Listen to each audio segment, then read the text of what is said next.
It is the first week of January in coastal New South Wales. As families pack their cars for the beach, kids ride their new bikes. But for over 1,900 children in state care, the new year doesn't bring the fresh start they hope for. Instead, it often means same sad story as they face a precarious future in an out of home care system that many describe as broken.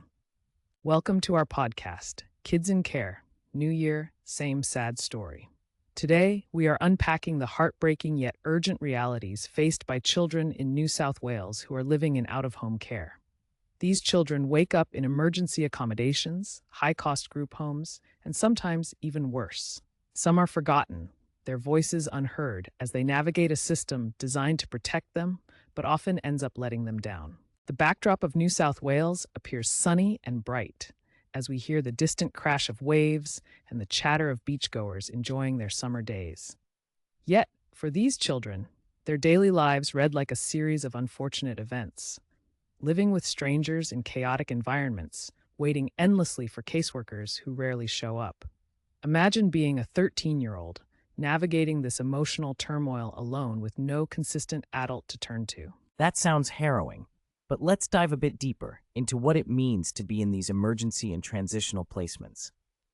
Many children in the system today have had an average of 7 placements before arriving at an intensive therapeutic care home, where care is supposed to be more stable and nurturing.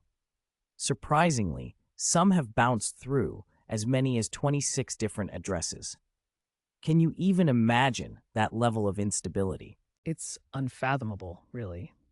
This is a glaring issue, particularly in a system that was designed to maintain stability. The homes that are meant to be refuges can sometimes feel more like revolving doors, where trust is constantly broken as staff turn over or move on, further complicating children's ability to feel safe. On top of that, they are usually without the core health, education, or cultural supports meant to assist in their recovery. And that's the crux of the matter.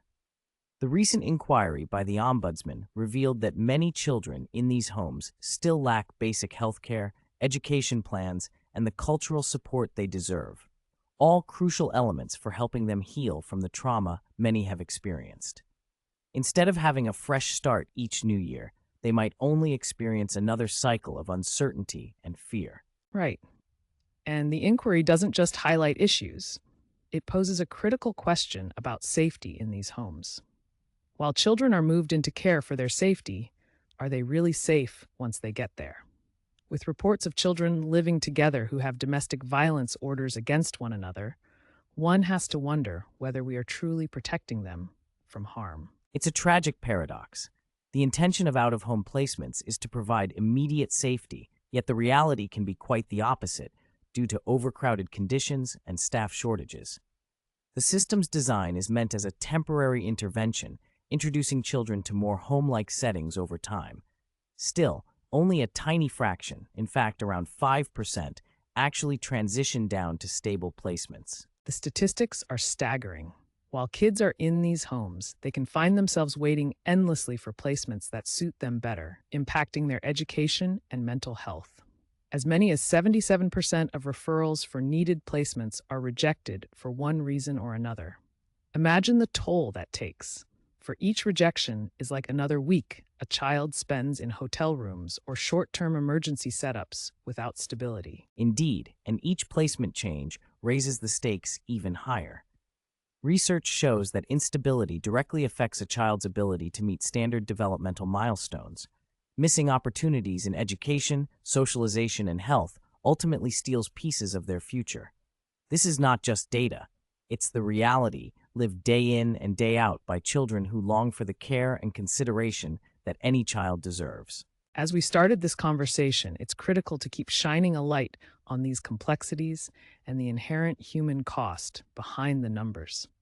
The Ombudsman's report sets out 12 recommendations aimed at redesigning the systems involved, pushing for independent advocacy for children, and proper oversight and accountability.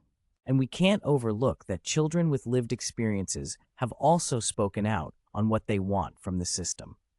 From advocating for stable caregivers to having a say in daily choices that influence their lives, their voices need to be at the forefront of the reform discussion.